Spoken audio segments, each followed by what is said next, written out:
Hello, everybody. Welcome, welcome. It's already Thursday. It's like crazy. We've been with you guys. You know, you guys are our new family. The more deals we take down, the more meetings we get to be in together. So I hope everybody's doing well. We're going to be talking about kind of indirectly, CapEx is today really operations, and we're going to be talking about how ownership samples and breakdowns for you guys. I'm actually pulling a couple of slides from ConnectCon 2023, and you have a pop quiz. So we are excited for you guys to talk through what ownership looks like. And that's going to be the conversation for today. So welcome in. Good to see everybody. Denise, you got back from your trip? I did. I got How in was yesterday. It was excellent. Good. So the weather was perfect. The whole time, the last night we got a pretty severe storm, and then we got weather alerts that if we didn't leave the day that we had planned, we would have been stuck there. So the Wow. turbulence was pretty bad, so they pretty much nailed everything down on the flights. But Oh, yeah, goodness. everything was absolutely perfect. If you And, haven't been, and it's Dominican, right? yeah, to Dominican. I went to Secrets Cap Cana. Excellent, excellent. Yeah, I highly recommend. That's amazing. And it was you and your daughter? Both daughters. Uh-huh. Okay, that's great. That's Yeah, great. Well, it was a I nice know trip. I know that Jake was feeling the weather yesterday. So those of you are Florida peeps, and you know it's one of those things. We're flying out on Monday, and then I know that Barbara in Atlanta was already getting a little bit of feeling some weather. Um, so glad you guys are here. Glad everybody is safe. And so we're going to be talking about our operations today and breaking up percent ownership in deals. That's a hot topic. How does this work? It's one of the first questions sometimes that it's an unspoken question of GPs, like, well, what would this mean on a GP side? So we're going to break down some of those questions and get you guys some, at least to the direction of answers, because the real answer is it depends. It's made up. Sometimes there's a little bit of formulas to follow, but we'll hopefully you'll have a little bit more knowledge today, and super grateful everybody's in and everybody's heard the big news. Can you believe Grant Cardone is going to be at ConnectCon? Like, this is phenomenal. And we did a lot of maneuvers and a lot of conversations. Some of you guys knew that we were having the talks, and he's just hard to nail down. He's like, he wants to come, he wants to make it work. And here's the kicker. For those of you at ConnectCon, none of us know when he's coming or when he's speaking. He will literally show up, he will do his thing, and hop back on the jet or possibly go see some properties. He was talking about a Dallas property yesterday that'll probably already be scooped up. But those of you that can get in the room and have more face time than you may whenever we're in bigger rooms with him, definitely get in the room. Bring your investors as well. And so as we get started here, Ellen, I'm going to turn it over to you. I just couldn't keep that information quiet. This is literally a dream come true for us. There's been a lot of work to make this happen. And whoever your mentor is, just imagine that, they're going to come speak at a conference that you guys are hosting, and that's the feeling I'm feeling. So, and this is your conference as well. We want you to know this is your speaker, your conference. It's MIA all the way, and we're excited that he's going to be with us at this event. So, Miss Ellen, you're up. Thank you so much, Miss Lorna. Hello, everyone. Good afternoon and happy Thursday. So, you've heard the news straight from Miss Jana. We're thrilled to announce that will be joining us at ConnectCon 2024. So this is truly the event of the year. So you need to be in the room. So November 9 and 10, use the code MIA member at the checkout to save 50% off on your ticket. And remember, guys, prices are going up on October 1. So get your tickets now. So that's all I have to you, guys. And then stay up to date with Mia. So just check out our website, modelinvestoralliance.com/events. So thank you so much, everyone. Awesome. Well, thank you, Miss Ellen. This is the big event of the year, so it's time. We all feel the pressure. We are 45 days out. So definitely we want those of you that are interested in receiving a referral code and being an affiliate partner, meaning you can earn more than you pay for your ticket. You guys will have your own direct link. All you have to do is promote it and say, I'm going to be here. You've got our events team and our, let's just call them our design team. They can do up some posts for you. And then all you guys have to do is share a link, and people will be able to save. You're going to get 1% and they're going to save 1% too. So we're just trying to fill the room with quality and quantity, so that we have some incredible people there. And I'm a believer in all of the investors that I know, that are even my LP investors. I want them there learning, so they don't have to necessarily do a one-on-one with me when we're ready for more properties. And Sean will give you guys updates. We literally were on the call, 2 meetings already with 2 LOIs, and just a lot going on. So when we get next properties, our investors are schooled up. They don't have those questions. Well, what's the difference between this and stocks? Well, I don't get it. There's not a really great return.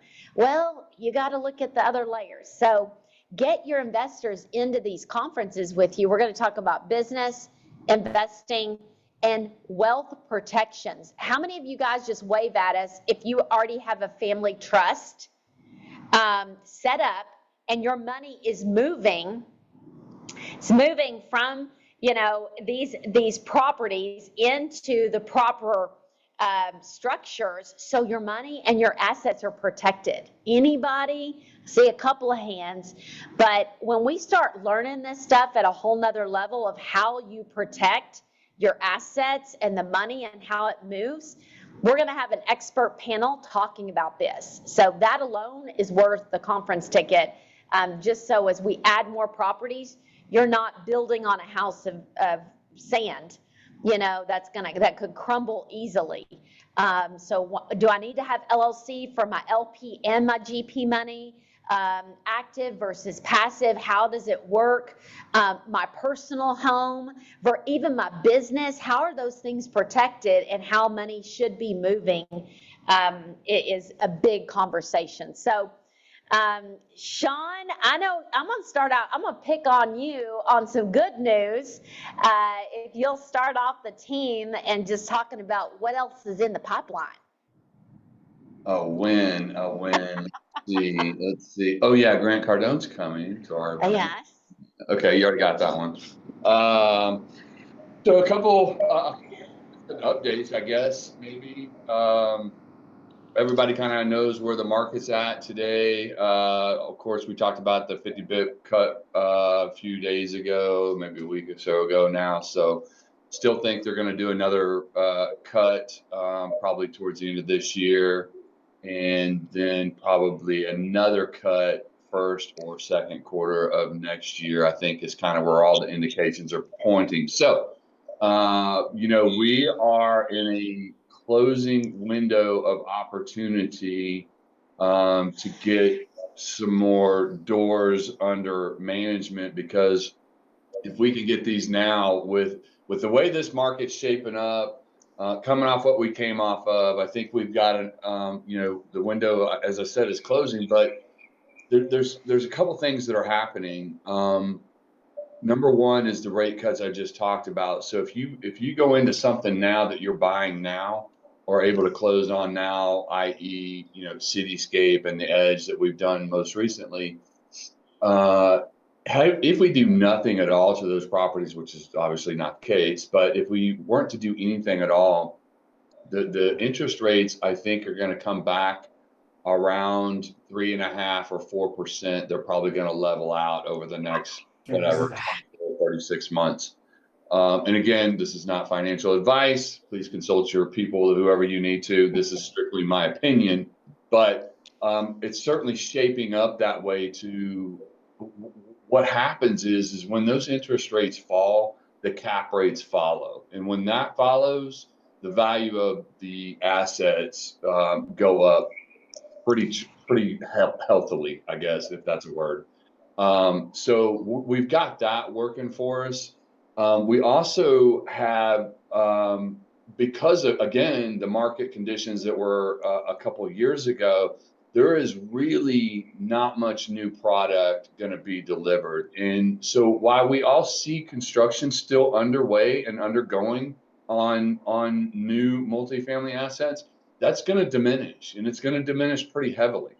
And so with the amount of migration and influx we have into the markets that we're looking at, i.e. Texas and Florida at the moment, we'll be looking at some other ones. But with all that colliding and all that happening, I'm telling you, rents are going to be popping. They're going to be hitting about 3 or 4, at least another 3 or 4% in the next 2 to 3 years.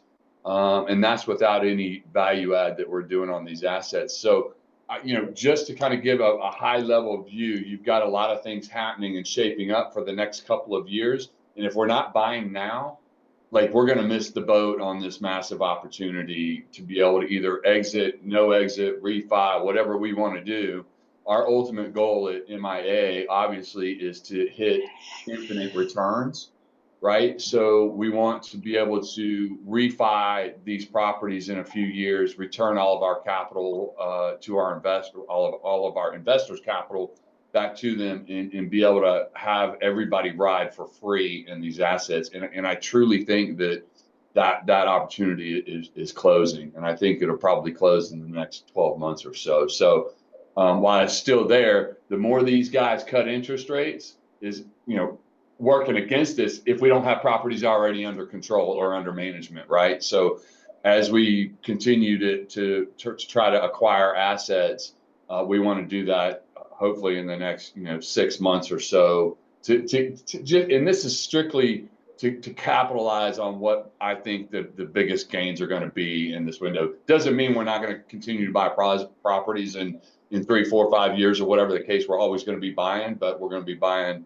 It'll be a little bit different mindset and a little bit different shift, a little bit different business plan then, and probably won't have the massive gains that I think is coming. So there's your update for the market today. With the wins, I think we're in best and final in 2 out of 3. Our other partner lost us, our other one, unbelievable. I can't believe that's happened, but it has.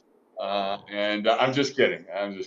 We did not make best and final on all 3. You can't bat 1,000% all the time, but I'm picking on my buddy over there in Florida, Mr. Payne. But we certainly wanted that asset, and just didn't work out, and those things happen. But with that said, we are in best and final in 2 other assets here in Dallas. One's in Arlington and one's in Grand Prairie. Very nice assets, very good returns. So I'll share that information as we get a little bit closer, probably sometime next week, and see where those things shake out. So that's my update and my wins for today. That's awesome. And Grant will see both of these deals and have some input, as he always does. So, but we love that. And I'll pick on you, Jake, because I know that I believe it's good news that we even got in the ring with Newmark in Miami, built some incredible relationships. But this is something we need to all know that is a little bit of an anomaly. The sellers may have a different play or a different plan. So, Jake, you want to share that before we dive into our topic here? Yeah, just how they are kind of know who they're selling to. Is that what you're saying? Yeah, I mean, they had, it seemed like it was a little bit of a staged incident. Oh I don't yeah, it's know. just insider trading. So, I feel like when I first met Sean, he didn't really say a lot of jokes, but like when he gets one out, it can be good. So, it was like the first meeting, Sean was like, "Hey, you know why brokers sometimes let it slip?" We're like, "Why?" He's like, "Because they can't keep track of all their lies." Right.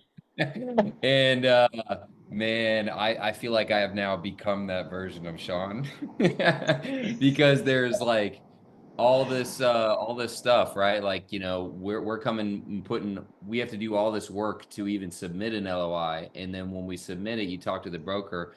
He's like, "Hey, give me a call." I'm like, "All right." So I call him and he's like, yeah, so he already accepted an LOI at 17 million. We offered 16.5. We probably could at least came up to 17 million. I'm like, "Can we have an opportunity to beat it?" And he's like, "No, they've already accepted it." He accepted it with this guy that he actually already knew, and I didn't know that. So, um, how does he not know, right? So, Yeah.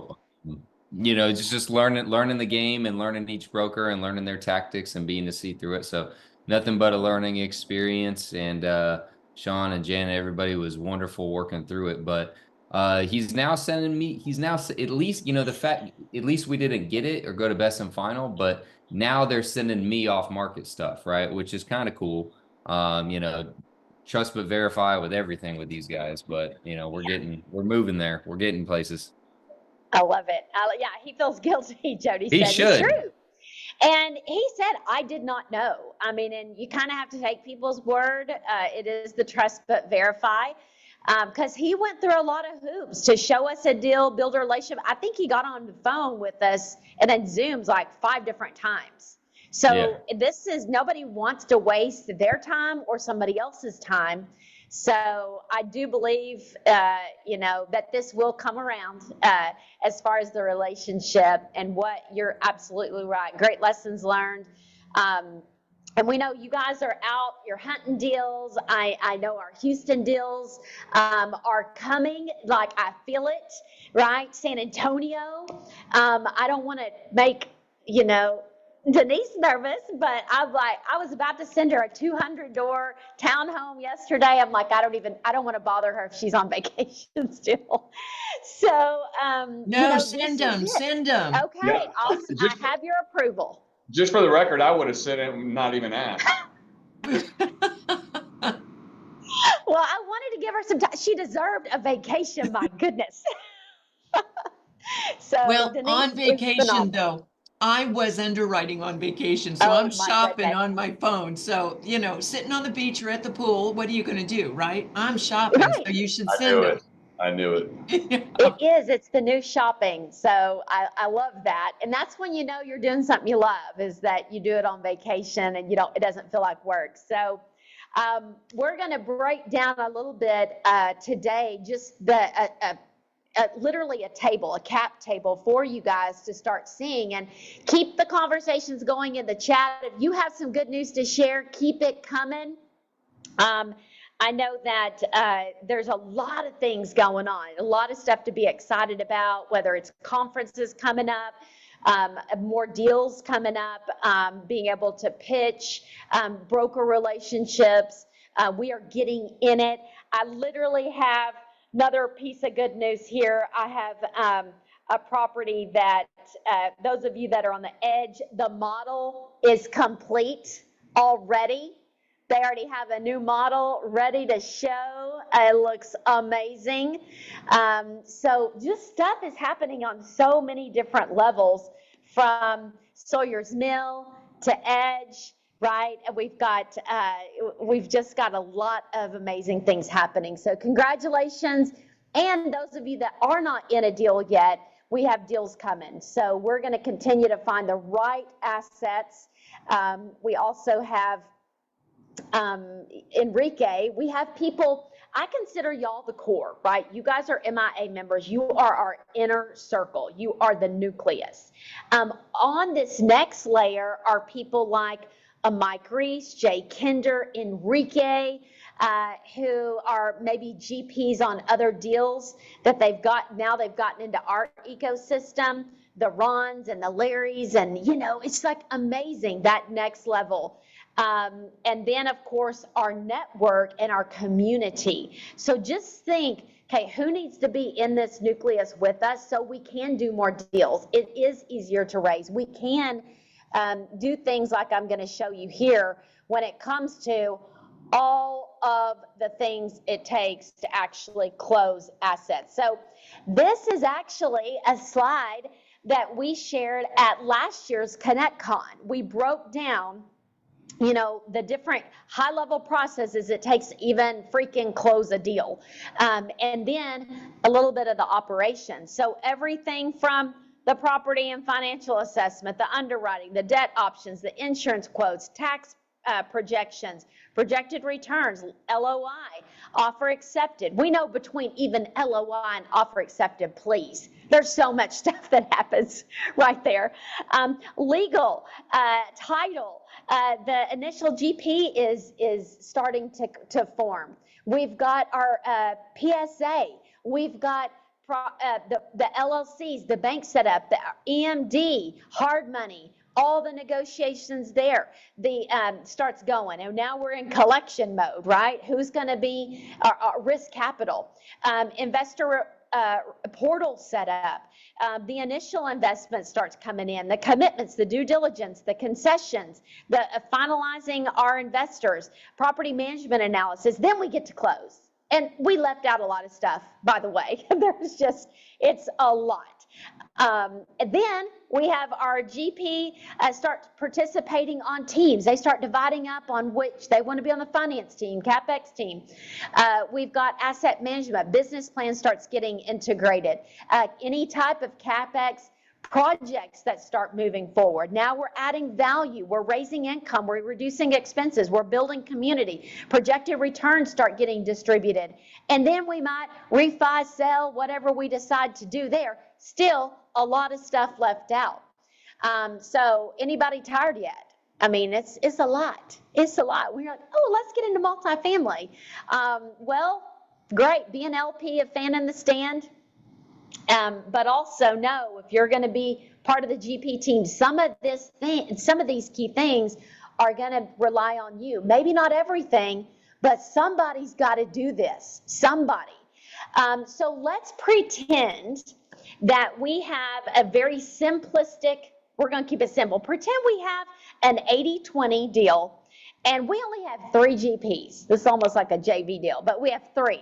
I don't even know where you get 3 people. But check out the LP side. We're just keeping it simple for this exercise, and y'all are about to take a test, so pay attention. The black bodies there are LPs. They're the fans in the stand. The red ones are on high alert because they're LP money and they're running on the GP team. Okay, so they have extra responsibilities there. So let's break down this table. In fact, I'm gonna pass the ball to you, Sean, and maybe high-level breakdown. We've got our 1, 2, 3 GPs. That could be 8. That could be 10. And then if you want to walk us through this sample of some of the main, I guess we could call these requirements that need to happen to actually get a deal closed and managed. Yeah, so, this is kind of how we typically like to break things down on our team. I've seen this, and I don't want to make this super, because we could talk about this for 4 hours, but every team does their stuff different. I've seen it as simple as 50-50. In other words, you take subcontracting, EMD, balance sheet, asset management, and let's say that's worth 50%, and we'll say capital raising is worth another 50%. I've seen it as simple as that. The problem that I want to make very clear with things like that, and without this type of more detailed or structural breakdown, is that when you have just one, maybe 2 splits, as I just mentioned, as we all know, we're all regulated by the SEC. We cannot have general partners on our team to do only capital raise. That violates the rules. You will get in serious trouble if they were ever to come back in and prove that you have brought on, if this is Jana's deal and she brings on Sean Ricehouse and 50% of that is solely me on the capital raise, that's a problem. So we want to make sure that we're abiding by all the rules. And the way we do that is to simply break it down and assign. And that's why we go through the exercise with you guys to say, hey, look, what's your superpower? What can you contribute? We all going to capital raise no matter what on every single deal. But what else can you contribute to the asset so that we ensure that we're following those guidelines? Because if you do get popped by the SEC, you will never do another multifamily again. That I know. I don't know. But and a bad reputation to boot, right? Like if the word gets out, who's going to close with you? Yeah, it's almost like you see the people, some of the deals that are going back with some of these bigger companies that have been foreclosed on. Once that information gets out, this is a small world that everybody's going to know what happened. So anyway, enough little bit of lecturing, but I want to educate you guys on the importance of following SEC guidelines. And this is why we do this. And this is kind of why we broke it down. We've even broken it down past this. We've had another 1 or 2 categories on top of this, but it just, again, it goes with every asset. So with that being said, we typically break it down with sourcing, contracting, closing. I think right now we're at either 10 or 15% on that. EMD risk capital is 5%. We'll just use these numbers because we're going to have a test apparently. So 20% for sourcing, contracting and closing, which is a lot of work, first 60, 90 days. EMD is going to be all your risk capital that's involved. That is going to go to either what it is, EMD, which is earnest money down for the new folks in the group. And typically that's 1% of the purchase price. And then the remaining is kind of risk capital. All of that gets put into cost up front that are not guaranteed to either stay in the deal or that you may want back at closing, because if we don't close the deal, we lose the money. And that's why it's called risk capital. And EMD is certainly a part of that. Your bank fee applications are going to be part of that, $30,000, $40,000, $50,000 there. Your attorney's fees are going to be part of that, $30,000, $40,000, $50,000 there. Due diligence, $10,000, $15,000. Any travel, anything that's really pre-cost prior to closing. So anything that's truly at risk. So we'll break that down 5%. Balance sheet guarantors are going to be obviously your net worth individuals. If I only am worth $500,000 and I'm trying to take down a $5 million asset, you're probably going to need somebody that's worth around $3 or $4 million. Or if I'm 500,000. That's Sergio. So Sergio.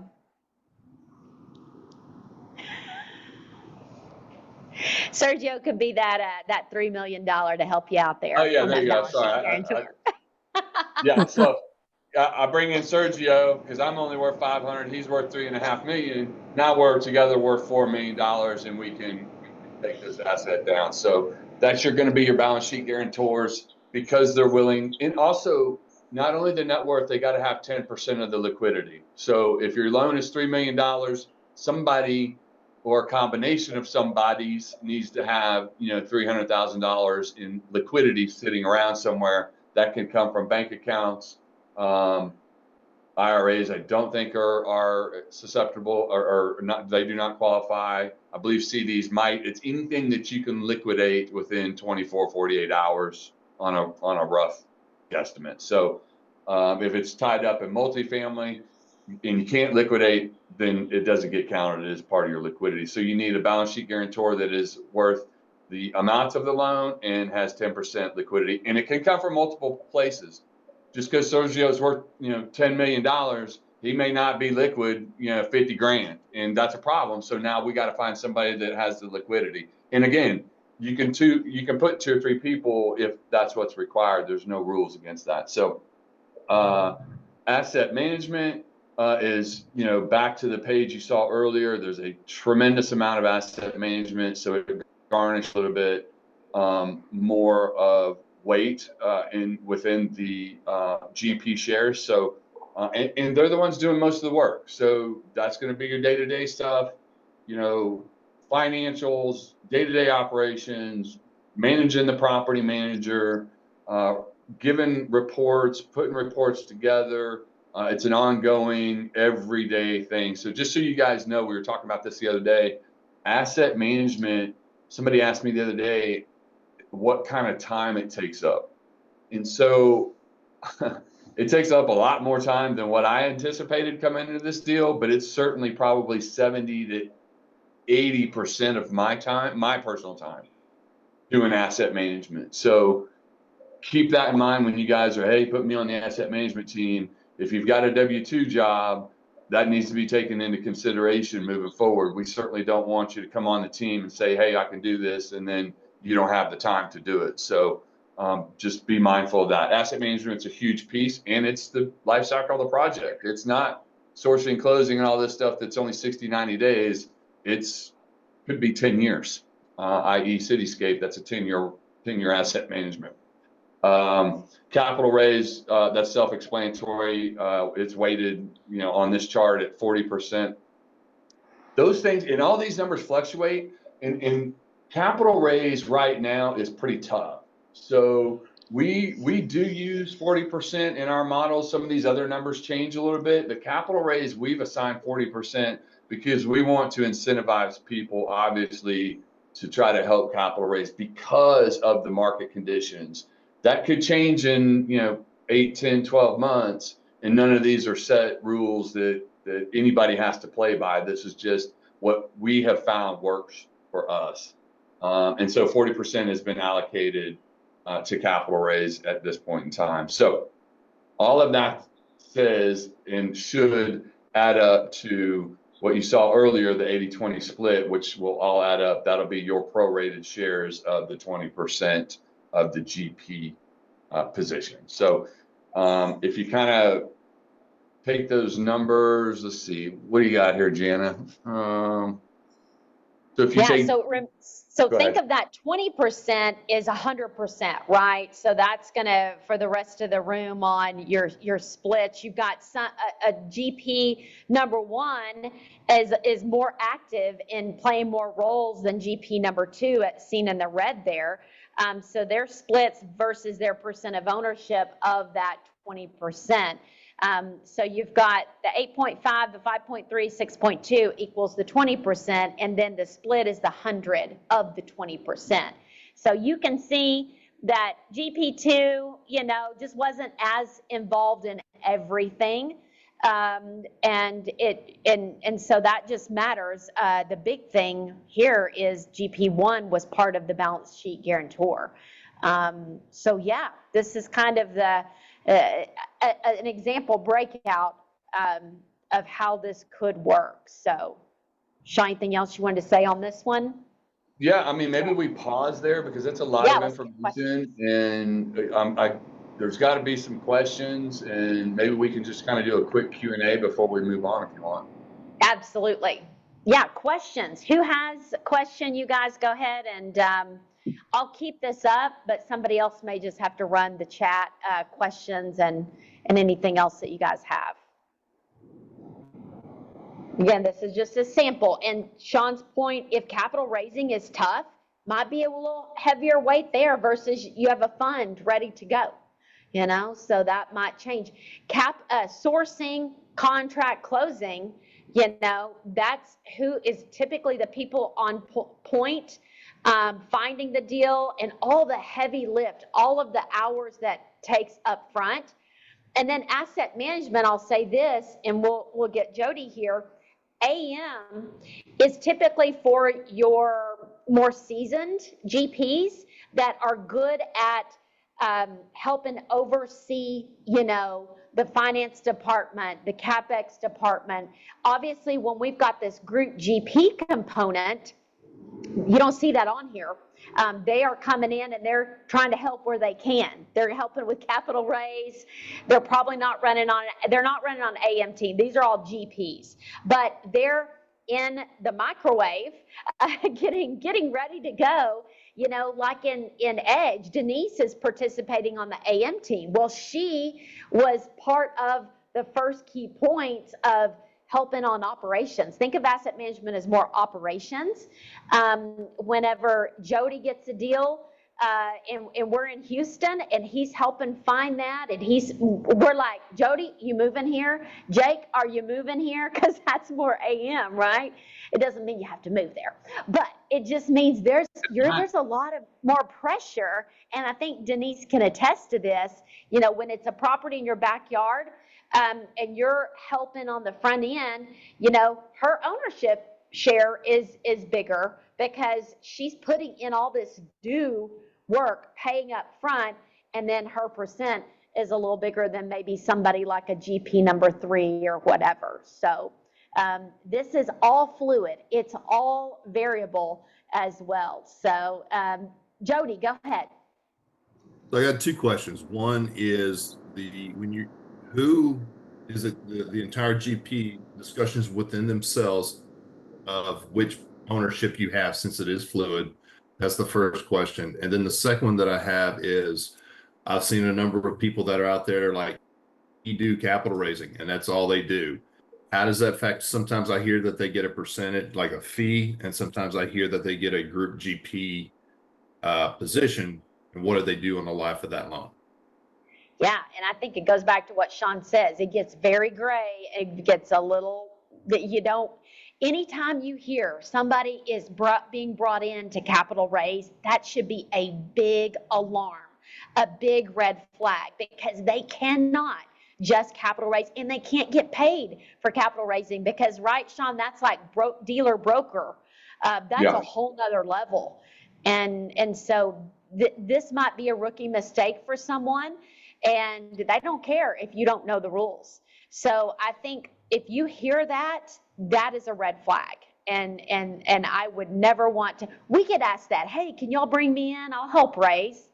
Like this, you know, that just tells us it's a rookie mistake. It's a rookie question.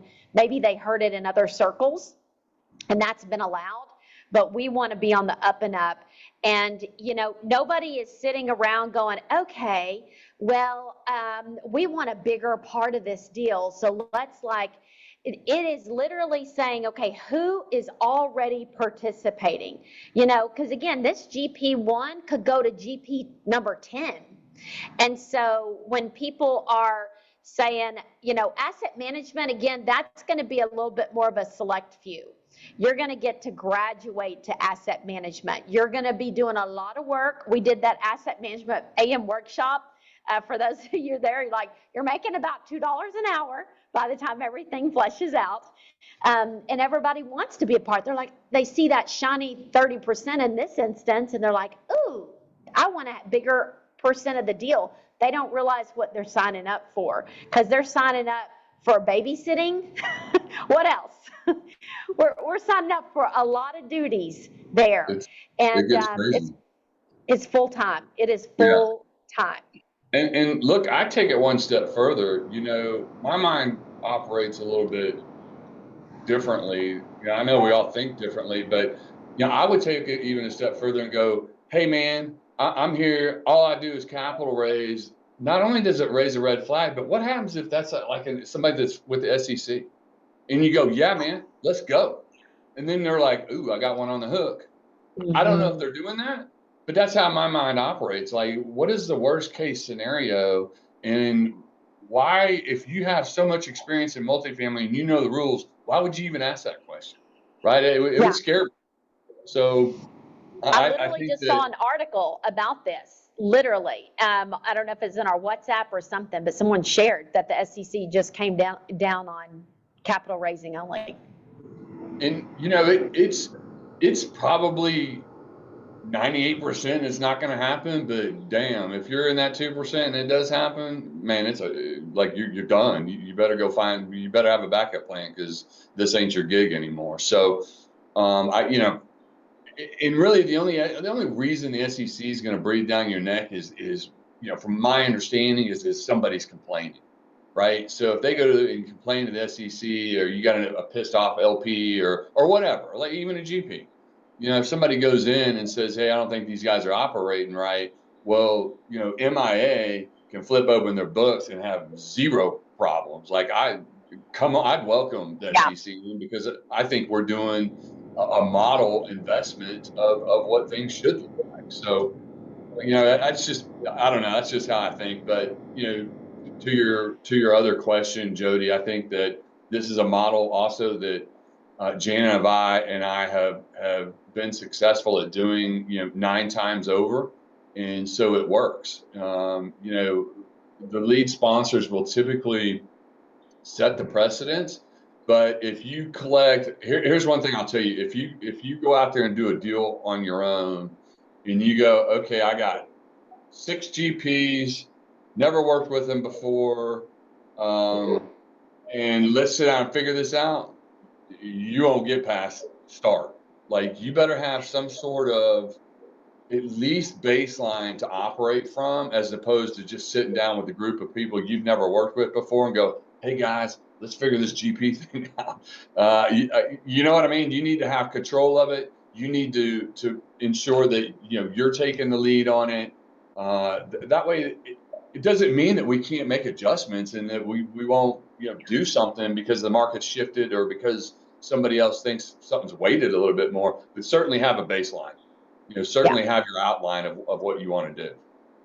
And this was not made up out of thin air. This is what typical GPs, work off of. And again, it's very fluid. If you look at all of these, 4 out of the 5 are getting you to close, right? Sourcing, EMD, balance sheet, capital raise is all 70% in this instance to just close the deal. Remember, 1 out of 2 deals don't close. They don't even make it to close. So it's massive to make it to close. But then you own this thing for 5 years, 10 years, and 30% for AM, but at the end of the day, if the PM is running appropriately, it shouldn't be a whole lot. But when you go into an asset like an Edge or Sawyer's Mill, and we have heavy value add, we have occupancy to get up, it's a lot more work.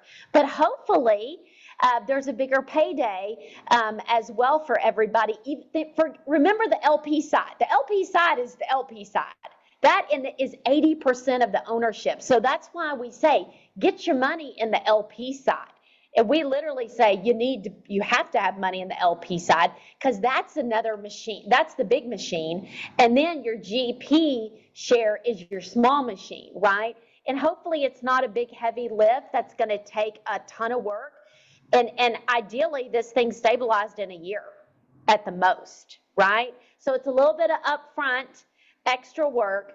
And this stuff kind of shakes out. We say, hey, who wants to be risk capital out of, and maybe Sharon's like, hey, I'll do 100K, I'll do this. So it's a very volunteer basis, Jody. Who wants to be risk capital? Who is not illiquid at the moment?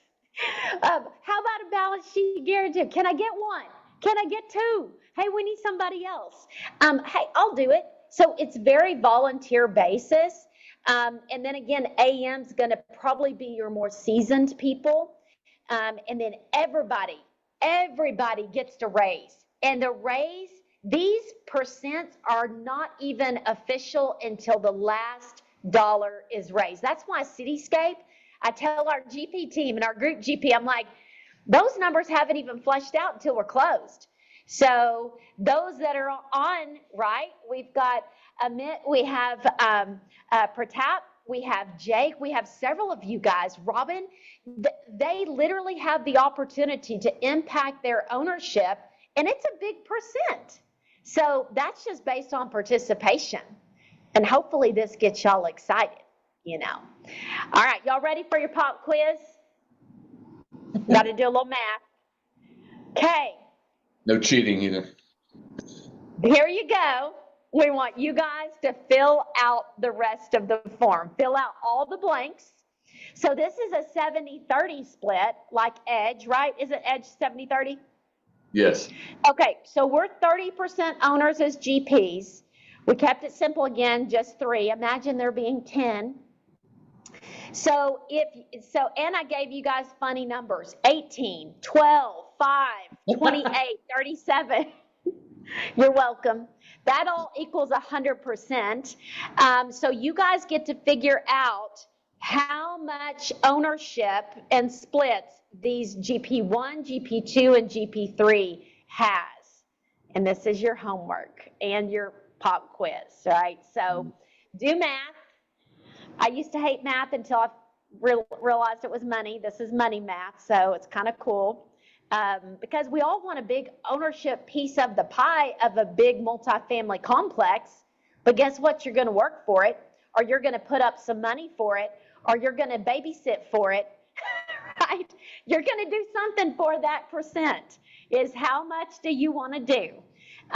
And hey, here's the bonus. The bonus information. Our goal, every single one of you, your goal should be to be the balance sheet guarantor. That's your goal. That might be you're a KP. And that might, be 7%. And you do nothing. You're like, I'm the balance sheet guarantor, and I might, be on the finance team, or I might, I show up to some meetings. So being a participant, that word participation, an active GP, as a group GP, you're not seeing the finance team, you're not seeing CapEx team on here. That's all really underneath. The AM team is going to make sure that those key things are happening, and they're being those people running in those teams eventually get to be asset on the AM teams, because now they're understanding what all it takes. So you guys get to actively participate in the operations, and remember, that's only one of these key places on this. So you guys could help find a deal. You could help put down some risk capital. You guys for sure are going to help raise. And then you could be a balance sheet guarantor. And then you could graduate to an AM, and you're a lot more active participant. This becomes a part-time job, a full-time job, especially if it is a C value add asset, right? So does everybody have their numbers? Did you guys get the note? Jody's still working. Jody's still working. We don't have time to wait on Jody. He'd be the rest of the afternoon. Oh, now. He's the A student. He's the A student. Okay, you guys go ahead. Let's put it, somebody can unmute, and let's start filling in these numbers. I can't fill them in right now, but what is our GP1? What's their percent ownership? 9. That's right. And then number 2? 5. And number 3? 4. All right. Now let's go EMD, number 1. 4. Anybody have the answer for number 1 on the EMD right here? 4. 3.6. 3.6. All right. And yeah, there's their 0.6, sorry. What about number 2? 3.6. 3.6. Okay. Number 3? 4.8. Okay. Now let's move to balance sheet guarantor. Number 1? 4.25. 4.25. Number 2? 0.75. Okay. Number 3? 0. That's right. They're like, I'm out. Good job, I'm out Dave. on this one. Somebody else, I need a little help. No problem there. No, hey, we do not throw stones. Okay, AM GP number 1. What are they?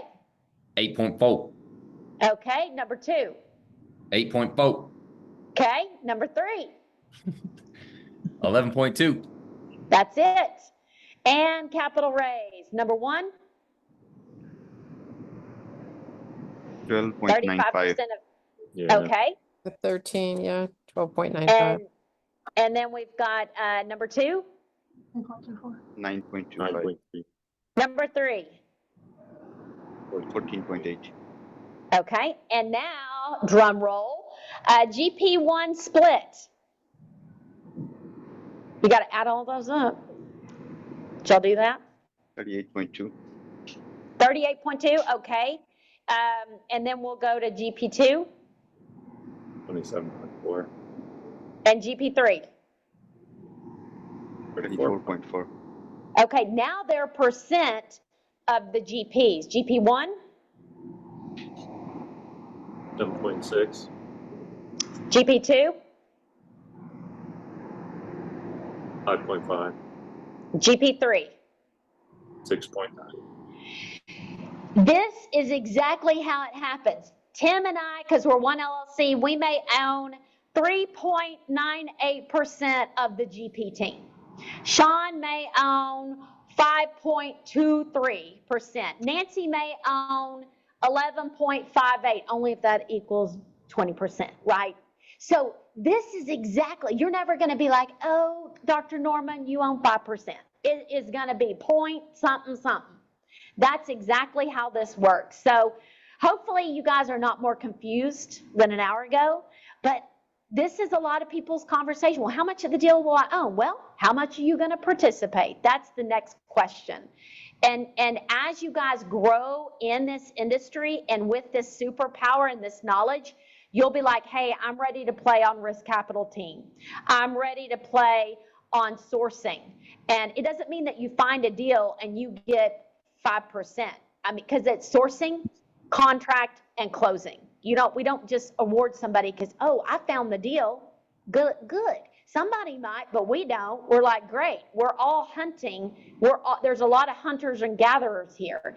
So I hope this has made sense.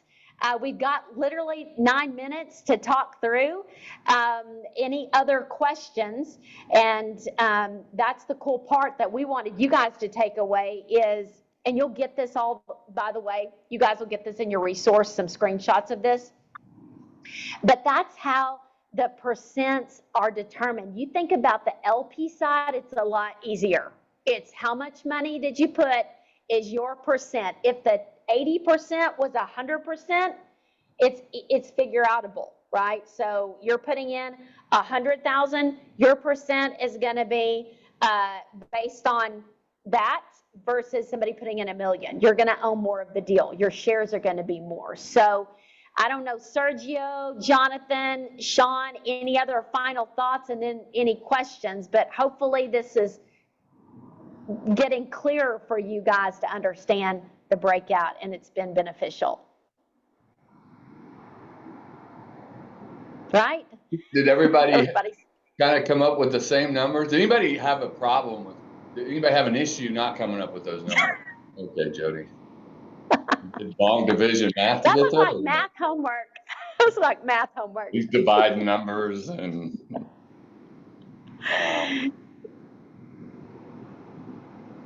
So you guys know, if you guys want to take that one step further, you could say, okay, if it's a $7 million raise, how much money did each GP bring? And that'll kind of give you an idea maybe of how that works as well. It's pretty simple, but at least you kind of understand, hey, if it's a $14 million, $15 million asset and we got to raise 7 million, now you can kind of start to see what the capital raise is involved. Yeah, because right, that 7 million, even at, if we were doing a 35%, we've got closing costs, we have all of that stuff, because that has to get either paid back. And I don't know if y'all caught Sean, he gave us so much value there, but you guys, if you choose to do risk capital and have upfront money in, you can get that back at closing because we're raising it. You're just paying it forward and then you'll get, you're just loaning it money and then you can get it paid back, or you can let it right into your LP side. Does that make sense? Okay. So everything's kept up on a spreadsheet. Hey, Eloy put $5,700 in and Tony put $8,300 in, and that was our legal, or that was our due diligence. Somebody has to pay these fees up front. We don't even own the deal yet. So get your credit card out. Hello. Somebody has done this on Cityscape, on the Edge, on Sawyer's Mill. Money is put up front, and if we don't close that deal, y'all, those of you that rode on Sawyer's Mill, do y'all remember the conversations up to the end? Like, we were literally at a crossroads. Y'all don't remember the bad stuff. We were about to have this baby, and it was not coming out. We were in trouble, right? We were like, okay, we are hard on this deal, and we're having this baby. We just got to figure out how, when, all that stuff. It gets very intense when you're closing. 1 out of 2 deals do not close. Do you think there's hard money lost in that? And when you're 1000%. pushing back, it gets even worse. Like, so, that's a great point, Janet, because there is a lot involved in risk capital, and you really shouldn't think about the risk capital, but you have to, right? You got to know that if you push back at all, which is what we should do as responsible general partners, because we have investors' money involved, you should push all the way back to the 11th hour. I'll give you an example of what happened on Cityscape. We were flying back from Florida. We landed. The second we landed, I got an email from our council saying, hey, they've submitted an invoice for $2,000 and want y'all to pay for it. And my immediate response was, go F yourself. We're not, and make that clear to the seller, because we're not paying $2,000. And his response back to me was, I highly suggest you do that because he's about to walk away. No other communication. And I didn't communicate back to him, but it takes some courage to go through and buck, or not buck, that's probably not a great word, but counter your own counsel that's suggesting you take an offer. And Jan and I knew that in the PSA, like, we're not going to be responsible for any invoices like prior to closing. That's not, we all need to be abiding by what we all agreed to in the get-go. And to take that kind of step, and knowing that there's $200 and some odd thousand on the line, that's the decisions that you guys need to be prepared to make. That's the decisions you guys need to make and be able to walk away and go, well, maybe I lost $150,000, $200,000, but guess what? I saved $8 million of pissed off investors, right? So that wasn't the case. We stood our ground, and I knew that the moral thing to do was, dude, you're not going to hang us on $2,000. That's not the way this works. You might be a new seller. I don't know the guy's situation, but ultimately it came back the next day. And this is the night before. And then the next day comes around and goes, my counsel hit us back again and goes, hey, how do you want me to answer the seller? I said, well, I don't want you to answer him just yet. So what we did was we ended up wiring the money, all the money, all the down payment, all the equity. And I said, now call the guy. He knows the money's in the bank, and tell him to go, you know what? And it wasn't 15 minutes later. They said, no problem. We'll take care of it. Don't worry about it. But you guys got to be able to make those kind of decisions, even if it's with your own counsel. Like, he doesn't have invested interest in the deal. Like, I get he's trying to do the right thing. He wants the deal to close. He's getting tired of dealing with 1031s and all this extra, crap that he thinks he had to go through, that, by the way, we're paying him to go through. But everybody gets frustrated coming down to the 11th, 12th hour, and is just ready to close the deal. But you guys need to stand your ground if you know it's right and you know it's the right thing to do, morally and ethically, and make those decisions. They are hard decisions, but back to the risk capital, you got to be willing. You got to understand what's involved. And it's a principle thing. And, if we would have given, it didn't matter the amount, it was a principle. And we were working with Northmark, a brokerage we want to continue to close with. If we would have given on that, we then send a clear message to them on future deals. Hey, but it's poker. That first option you guys saw, or the first group there, that's the sourcing, contract, close. Those are your negotiations team. Those are the team that are making the hard decisions all the way from the very, very beginning of walking the deal. Doesn't mean everybody's got to be there to walk the deal, but all the way to close. Like, it's a big commitment that's months and months and months of work. So I hope you guys got a lot of value out of today. Can I get an amen or a head shake or a thumbs up? Like, you don't hear this stuff in other groups. And it's at least a breakdown. And so every deal is different. And I hope this is to encourage you guys to see all the team. This is why we're a football team. Somebody's doing something that you may not even know is happening. Plays that are getting made. And the cool part about it is we're closing deals one after another. We have more in the pipeline to go. And you guys, I hope that you get encouraged that you're going to be stepping up your game, because there is risk and there's reward in this industry for sure. So any final thoughts? I think, Ellen, we've got, you were going to shout out one of our amazing teammates today. Yes, yes, yes. So we want to acknowledge this special person. Drum roll, please. Let's go. Go, Sam. Go, Sam. I love it. Thank you. I appreciate that. Yes, so 75 modules. You have been hustling some information there. I love that. And this is all about getting you guys as much information at your fingertips. So you guys are great partners, great teammates, and we just appreciate y'all. And I will say this as well. If you guys, going back to ConnectCon, and we literally had ticket purchases by several of you guys during the meeting. And so thank you. Thanks for believing in us. You showing up to our event says you believe, and you are in it to win it. You're in it to learn at a different level. We're going to do our job and bring the right speakers that pour into you guys and help you build wealth, protect it, build your business so it can run without you, move more into investing, and being able to, have freedom. And be able to move to Portugal when you're ready to. Right, Tony? When you're ready. I love it. So I will say this. Those of you that are interested in helping ConnectCon be a massive success, and you want to be a referral partner, an affiliate with us, you want your own link, stay back with us about 15 minutes. We would love to get you guys a code. Thank you guys so much for showing up week after week.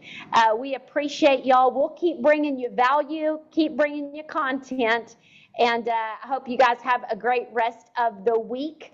And we'll let you guys go. Thank y'all so much. Thanks, team. Appreciate y'all.